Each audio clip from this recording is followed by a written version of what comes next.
जय हिंद। नमस्कार साथियों, आप सभी लोगों का मोस्ट वेलकम है आज के इस नए क्लास में। साथियों, आज के इस क्लास में हम सभी लोग पढ़ने वाले हैं बीएसएससी कार्यालय परिचारी भर्ती 2025 के एग्जाम के लिए मोस्ट इम्पोर्टेंट प्रीवियस ईयर के क्वेश्चन को, जो कि साथियों आपके बीएसएससी कार्यालय परिचारी भर्ती 2025 के एग्जाम के लिए काफ़ी इम्पोर्टेंट है। तो आप सभी लोग इस क्लास को बिल्कुल अच्छी तरीके से लास्ट तक देखिए और इस क्लास में दिए जाने वाले इन सभी क्वेश्चन को आप अच्छे से जरूर याद कर लीजिएगा, जिससे कि आप अपने एग्जाम में सभी क्वेश्चन को आसानी तरीके से बना पाएंगे। तो चलिए साथियों, क्लास को स्टार्ट करते हैं। उनसे पहले यदि आप इस चैनल पे पहली बार जुड़ रहे हैं तो साथियों आप इस चैनल को सब्सक्राइब कर लीजिए और सब्सक्राइब करके साथियों आप ऑल नोटिफिकेशन को भी ऑल पे दबा लीजिएगा, जिससे कि जब भी कोई नई क्लास हो सबसे पहले क्लास का नोटिफिकेशन आपके पास पहुंच सके। तो आप इस चैनल को सब्सक्राइब कर लीजिए, साथ ही साथ साथियों आप इस क्लास को भी लाइक जरूर कर लीजिएगा। तो चलिए क्लास को स्टार्ट करते हैं और देखिएगा साथियों क्वेश्चन क्या है। साथियों क्वेश्चन है कि किस नदी को बिहार का शोक नदी कहा जाता है। लगाएंगे साथियों आंसर। ये सभी क्वेश्चन साथियों आपको इंपॉर्टेंट और सिलेक्टेड क्वेश्चन करा रहे हैं, जो कि आपके पेपर में साथियों 100% ये सभी क्वेश्चन आपको देखने को मिलेंगे। आप अच्छे से इन प्रश्न को याद कर लीजिएगा और बताइएगा कि किस नदी को बिहार का शोक नदी कहा जाता है। तो साथियों याद रखिएगा, आप सभी लोग कोसी नदी को कहते हैं। ऑप्शन बी सही जवाब है यहाँ पर, कोसी नदी, याद रखिएगा। चलिए अगला प्रश्न यहाँ पे आपका आता है साथियों, भारत का पहला महिला राज्यपाल कौन थी। चलिए बताइएगा साथियों कि भारत का पहला महिला राज्यपाल कौन थी। तो याद रखिएगा साथियों सरोजिनी नायडू हो जाएंगे। ऑप्शन ए सही जवाब है, सरोजिनी नायडू होगा। अगला क्वेश्चन देखेंगे साथियों, क्वेश्चन है कि मिसाइल मैन ऑफ इंडिया किसे कहा जाता है। चलिए बताइए साथियों कि मिसाइल मैन ऑफ इंडिया किसे कहा जाता है। तो याद रखिएगा एपीजे अब्दुल कलाम को मिसाइल मैन ऑफ इंडिया कहते हैं। ऑप्शन सी सही जवाब है। अगला क्वेश्चन देखेंगे साथियों कि संविधान सभा के अस्थायी अध्यक्ष कौन थे। साथियों ये सभी क्वेश्चन काफी इंपॉर्टेंट और वीवीआई सेलेक्टेड क्वेश्चन है, जो साथियों आपके पेपर में 100% ये सभी क्वेश्चन आपको देखने को मिलेंगे। आप अच्छे से इन प्रश्न को याद रखिएगा और बताइएगा साथियों कि संविधान सभा के अस्थायी अध्यक्ष कौन थे। तो याद रखिएगा साथियों डॉक्टर राजेंद्र प्रसाद जो संविधान सभा के अस्थायी अध्यक्ष थे। ऑप्शन बी हो जाएंगे सही जवाब। चलिए अगला प्रश्न देखिएगा, भारत की सबसे लंबी नदी पूरी तरह भारत में बहने वाली कौन सी है। तो भारत की सबसे लंबी नदी पूरी तरह भारत में बहने वाली कौन सी है। तो साथियों यहाँ पे इस क्वेश्चन का सही जवाब ऑप्शन ए है, गंगा नदी। ऑप्शन ए को सही जवाब कीजिएगा। अगला प्रश्न देखिए, क्वेश्चन है कि दांडी मार्च ये किस वर्ष हुआ था। चलिए साथियों बताएंगे आप सभी लोग कि दांडी मार्च ये किस वर्ष हुआ था। तो याद रखिएगा दांडी मार्च 1930 में होता है। ऑप्शन सी सही जवाब है, 1930 में। अगला प्रश्न देखिएगा, भारतीय संविधान का संरक्षक किसे कहा जाता है। चलिए बताएंगे साथियों कि भारतीय संविधान का संरक्षक किसे कहा जाता है। तो याद रखिएगा साथियों यहाँ पे इस क्वेश्चन का सही जवाब ऑप्शन डी हो जाएंगे, सर्वोच्च न्यायालय को। ऑप्शन डी सही जवाब है, सर्वोच्च न्यायालय, याद रखिएगा। नेक्स्ट क्वेश्चन आता है कि संविधान सभा के प्रारूप समिति के अध्यक्ष कौन थे। चलिए बताएंगे साथियों कि संविधान सभा के प्रारूप समिति के अध्यक्ष कौन थे। तो साथियों याद रखिएगा डॉक्टर भीमराव अंबेडकर जी हो जाएंगे। ऑप्शन सी सही जवाब है, डॉक्टर भीमराव अंबेडकर जी थे। अगला क्वेश्चन देखेंगे, भारत का पहला मुख्य चुनाव आयुक्त कौन था। चलिए बताइए साथियों कि भारत का पहला मुख्य चुनाव आयुक्त कौन था। तो याद रखेंगे साथियों सुकुमार सेन हो जाएंगे। ऑप्शन ए सही जवाब है, सुकुमार सेन होगा। अगला क्वेश्चन देखेंगे साथियों कि नियंत्रक एवं महालेखा परीक्षक की नियुक्ति किसके सामने रखी जाती है। तो नियंत्रक एवं महालेखा परीक्षक की जो रिपोर्ट है साथियों ये किसके समक्ष रखी जाती है। तो याद रख लीजिएगा आप सभी लोग राष्ट्रपति के सामने। ऑप्शन यहाँ पे आप लोग का बी सही जवाब है। अगला प्रश्न देखिएगा, भारत का सबसे बड़ा खारे पानी की झील साथियों कौन सी है। तो भारत का सबसे बड़ा खारे पानी की झील कौन सी है। तो याद रखिएगा साथियों चिल्का झील जो भारत का सबसे बड़ा खारे पानी की झील है। अगला प्रश्न यहाँ पे आता है कि नीली क्रांति का संबंध किससे है। चलिए बताइएगा साथियों, नीली क्रांति का संबंध जो है किससे है? तो याद रखिएगा साथियों, मत्स्य पालन से नीली क्रांति का संबंध है। ऑप्शन बी सही जवाब है, मत्स्य पालन से। अगला प्रश्न है साथियों, दक्षिण भारत की गंगा किस नदी को साथियों कहा जाता है? चलिए बताइएगा, दक्षिण भारत की गंगा किस नदी को कहा जाता है? तो साथियों याद रखेंगे, गोदावरी नदी को दक्षिण भारत की गंगा कहते हैं। ऑप्शन सी सही जवाब है। अगला प्रश्न आता है, भारत का सबसे लंबा बांध किस नदी पर है?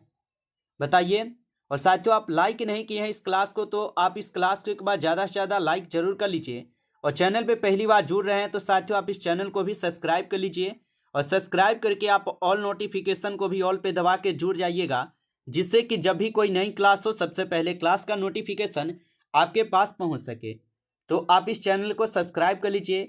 और साथियों यदि आपको पीडीएफ चाहिए तो आप कमेंट करके जरूर बताइएगा। और बताइएगा कि भारत का सबसे लंबा बांध किस नदी पर है? तो साथियों याद रखेंगे, भाखरा नदी पर है। ऑप्शन डी सही जवाब है, भाखरा नदी पर। आगे देखिए, यहाँ पे प्रश्न है कि भारत का सबसे पहला राष्ट्रीय उद्यान कौन सा है? तो भारत का पहला राष्ट्रीय उद्यान जो है साथियों कौन सा है? तो याद रखिएगा साथियों, ये हो जाएंगे आप सभी लोग का जिम कॉर्बेट। ऑप्शन ए सही जवाब है, जिम कॉर्बेट राष्ट्रीय उद्यान होगा। अगला प्रश्न है देखिएगा, भारत का पहला समाचार पत्र जो है साथियों कौन सा था? तो भारत का पहला समाचार पत्र कौन सा था? तो याद रखिएगा साथियों, बंगाल गजट जो है ये भारत का पहला समाचार पत्र था। आगे देखिएगा साथियों, यहाँ पे क्वेश्चन है कि साइमन कमीशन भारत कब आया था? चलिए लगाइए आंसर साथियों, क्या होगा कि साइमन कमीशन भारत कब आया था?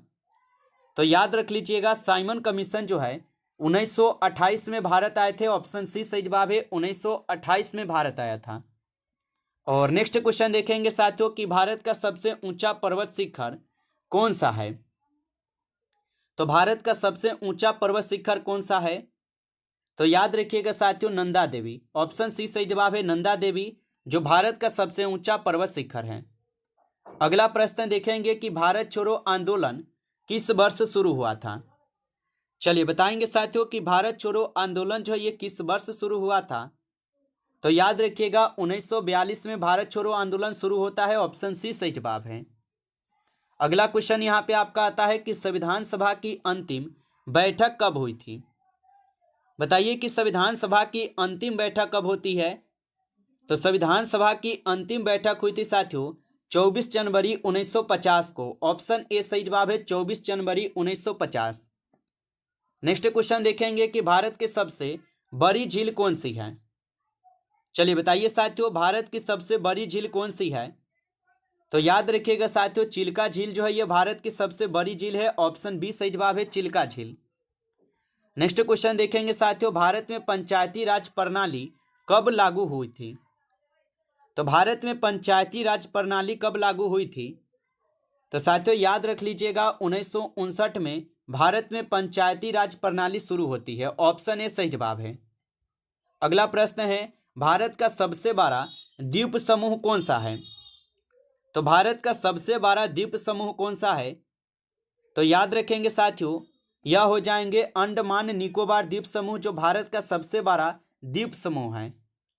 अगला प्रश्न देखिएगा, भारत का पहला उपग्रह कौन सा था? चलिए बताएंगे साथियों कि भारत का पहला उपग्रह कौन सा था? तो याद रखिएगा, आर्यभट्ट जो है ये भारत का पहला उपग्रह था। ऑप्शन बी सही जवाब है। अगला प्रश्न देखेंगे साथियों कि भारत में कितने राष्ट्रीय उद्यान हैं? तो भारत में कुल 106 राष्ट्रीय उद्यान हैं। ऑप्शन सी लगा रहे हैं तो सही जवाब है, 106 हो जाएंगे। नेक्स्ट क्वेश्चन देखेंगे कि नीली क्रांति का संबंध जो है ना किससे है? चलिए बताइए साथियों कि नीली क्रांति का संबंध जो है किससे है? और इसका आंसर आप लोग जो है ना कमेंट कीजिए, 26 नंबर क्वेश्चन का आंसर। चलिए नेक्स्ट क्वेश्चन है, भारतीय रिजर्व बैंक की स्थापना कब हुई थी? तो भारतीय रिजर्व बैंक की स्थापना होती है 1935 में। ऑप्शन बी लगा रहे हैं तो सही जवाब है। नेक्स्ट क्वेश्चन है, भारत में रेलवे का सबसे ऊंचा पर्वत शिखर कौन सा है? तो भारत में सबसे ऊंचा पर्वत शिखर पूछा है साथियों, तो ये हो जाएंगे आप सभी लोग का कंचनजंगा। ऑप्शन बी सही जवाब है, कंचनजंगा है, याद रखिएगा। अगला प्रश्न है कि भारत में लोकसभा के कितने सदस्य होते हैं। तो भारत में लोकसभा के साथियों 543 सदस्य होते हैं और अधिकतम देखा जाए तो 552 है। याद रखिएगा, अधिकतम पूछे तो 552 लगाइएगा। अगला प्रश्न है भारत का सबसे बड़ा बांध कौन सा है। बताइए साथियों, भारत का सबसे बड़ा बांध कौन सा है। तो याद रखिएगा आप सभी लोग, भाखरा नागल बांध जो है साथियों, ये भारत का सबसे बड़ा बांध है। ऑप्शन ए सही जवाब है।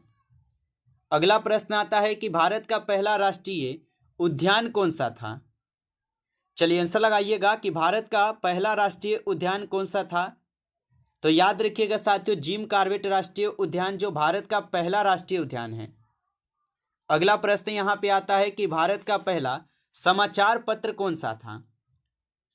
तो साथियों ये प्रश्न पढ़े हैं कि बंगाल गजट जो था ये भारत का पहला समाचार पत्र था। नेक्स्ट क्वेश्चन है कि भारत में पहला रेल मार्ग किन दो शहरों के बीच चला था। तो भारत में पहला रेल मार्ग किन दो शहरों के बीच था। तो याद रखिएगा मुंबई और थाने। ऑप्शन ए यहाँ पे सही जवाब है, मुंबई और थाने होगा। अगला प्रश्न आता है कि भारत का नियंत्रक एवं महालेखा परीक्षक किसके द्वारा नियुक्त होता है। तो भारत के नियंत्रक एवं महालेखा परीक्षक किसके द्वारा नियुक्त होता है। तो याद रखिएगा राष्ट्रपति के द्वारा नियुक्त होता है। ऑप्शन बी सही जवाब है, राष्ट्रपति। अगला प्रश्न यहाँ पे आता है कि भारत का सबसे ऊंचा राज्य क्षेत्रफल के आधार पर कौन सा है। तो भारत का सबसे ऊंचा राज्य क्षेत्रफल के आधार पर कौन सा है। तो साथियों राजस्थान याद रखेंगे, राजस्थान हो जाएंगे। ऑप्शन सी सही जवाब है। नमस्कार साथियों, इस क्लास में टॉप 35 क्वेश्चन थे जो कि आपके एग्जाम के लिए साथियों ये सभी क्वेश्चन काफ़ी इंपॉर्टेंट क्वेश्चन थे। साथियों यदि आपको क्लास अच्छा लगा हो तो आप जो इस क्लास को ज़्यादा से ज़्यादा लाइक कर लीजिएगा और चैनल पे पहली बार जुड़े हैं तो आप इस चैनल को भी सब्सक्राइब कर लीजिए और सब्सक्राइब करके आप ऑल नोटिफिकेशन को भी ऑल पे दबा के जुड़ जाइएगा, जिससे कि जब भी कोई नई क्लास हो सबसे पहले क्लास का नोटिफिकेशन आपके पास पहुंच सके। तो आप इस चैनल को सब्सक्राइब कर लीजिए और साथियों यदि आपको PDF चाहिए तो आप कमेंट करके ज़रूर बताइएगा। चलिए फिर मिलते हैं आपसे एक नेक्स्ट टॉपिक के साथ नेक्स्ट क्लास में। तब तक के लिए जय हिंद, जय भारत।